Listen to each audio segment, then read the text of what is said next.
Hello everyone, నేను మీ సింధుని. అందరికీ నమస్కారం. Passion and fashion by Sindhu channel మీ అందరికీ స్వాగతం. మన ఛానల్ మీరు ఫస్ట్ టైం విజిట్ చేసినట్టయితే ఇప్పుడే సబ్స్క్రైబ్ చేసుకుని పక్కనే ఉన్న బెల్ ఐకాన్ కూడా యాక్టివేట్ చేసుకోండి.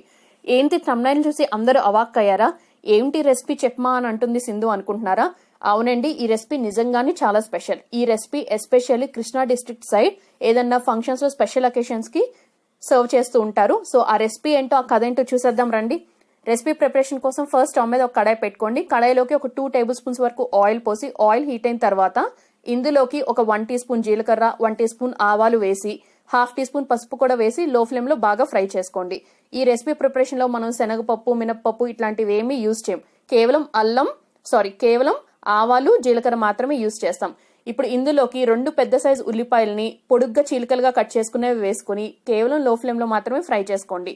అలాగే మీరు తినే ఘాటుకు తగినట్టుగా పచ్చిమిర్చి క్వాంటిటీ అనేది తీసుకోండి. ఇక్కడ నేనైతే ఒక 6-7 పచ్చిమిర్చిని పొడుగ్గా చీలికలుగా కట్ చేసుకుని వేసుకున్నాను. మీరు కావాలంటే ఉల్లిపాయలని చిన్న ముక్కలుగా కూడా కట్ చేసుకోవచ్చు, బట్ పొడుగ్గా కట్ చేస్తే ఆ టెక్స్చర్ అనేది లుక్ వైజ్ బాగుంటుందని నేను అలా చేయడం జరిగింది. ఈ రెసిపీలో మెయిన్ ఇంగ్రీడియంట్ వచ్చేసి కూర అరటికాయ. ఈ అరటికాయ మనం సెలెక్ట్ చేసుకున్నది ఖచ్చితంగా గ్రీన్ కలర్ లోనే ఉండేటట్టు చూసుకోండి. తోలు అనేది అది కొంచెం ఎల్లోగా టర్న్ అయినా అది పండిపోయినట్టు అయిపోయి రెసిపీ టేస్ట్ అనేది కంప్లీట్ గా చేంజ్ అయిపోతుంది అనే విషయం గుర్తుంచుకోండి. ఇప్పుడు ఈ అరటికాయలకి పైన ఉన్న తోలు అనేది రిమూవ్ చేసేసి అరటికాయల్ని వీడియో క్లిప్ లో చూపిస్తున్నట్టు స్లాంటింగ్ గా చీలికలుగా కట్ చేసుకోండి.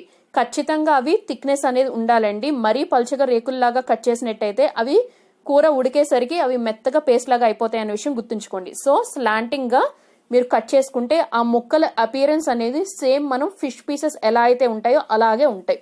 అందుకే మీకు థంబ్నైల్ లో చూసినప్పుడు ఆ కూర ఉడికేసరికి మీకు ఆ టెక్స్చర్ అనేది కనిపించింది. సో ఇప్పుడు అర్థమై ఉంటుంది కదా మీకు ఆ సీక్రెట్ అనేది. సో ఈ రెసిపీ మనకి ఈ కట్ చేసుకున్న అరటికాయ ముక్కలు అనేవి ఒక ప్లేట్ లో పెట్టేసుకోండి. ఈ రెసిపీ స్టార్ట్ చేయడానికి ముందే మనం ఒక పెద్ద నిమ్మకాయ సైజ్ అంత చింతపండుని తగిన వాటర్ అనే పోసి నానబెట్టుకుంటే ఉల్లిపాయలు ఈ ఇంగ్రీడియంట్స్ అన్ని మగ్గేలోపు మనకి ఆ చింతపండు కూడా బాగా నానిపోయి ఉంటుంది. సో ఇప్పుడు ఆ చింతపండు నుంచి కొంచెం వాటర్ అనేది యాడ్ చేసి మీరు తినే కన్సిస్టెన్సీకి తగినట్టుగా చింతపండు గుజ్జు అనేది తీసుకుని ఇందులోకి వేసేసేయండి. ఇప్పుడు ఇందులోకి మీ రుచికి సరిపడా ఉప్పు, కారం కూడా వేసుకోండి. అలాగే ఒక 1 టీ స్పూన్ ధనియాల పౌడర్ కూడా వేసుకోండి. మూత అనేది పెట్టేసి ఈ చింతపండు పులుసు రిమైనింగ్ ఇంగ్రీడియంట్స్ అంతా కూడా ఒక ఉడుకు వచ్చే వరకు కేవలం లో ఫ్లేమ్ లో మాత్రమే కుక్ చేసుకోండి. ఒక ఉడుకు వస్తుంది అని అనుకున్నప్పుడు మూత అనేది రిమూవ్ చేసేసి ముందుగా కట్ చేసి పెట్టుకున్నటువంటి అరటికాయ ముక్కలు ఏవైతే ఉన్నాయో వాటిని వేసి నిదానంగా ఒకసారి కలుపుకోండి. ఈ రెసిపీ ప్రిపరేషన్ లో నేను అల్లం వెల్లుల్లి పేస్ట్ వేయట్లేదు. మీరు కావాలి అనుకుంటే ఉల్లిపాయలు మగ్గేటప్పుడే అల్లం వెల్లుల్లి పేస్ట్ వేసి దాంతో పాటు ఫ్రై చేసుకోవచ్చు.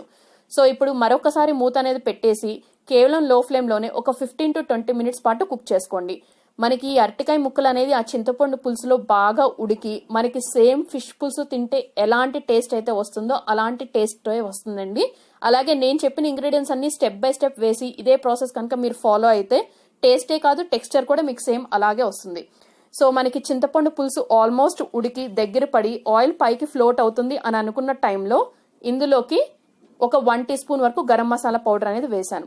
ఒకసారి బాగా కలుపుకుని మీరు ఈ రెసిపీని బాగా చిక్కగా తినాలి అనుకుంటే గ్రేవీని బాగా దగ్గరికి రానివ్వండి. పల్చగా తినడానికి ఇష్టపడితే మరికొంచెం వాటర్ అనేది వేసి బాయిల్ చేసుకోండి.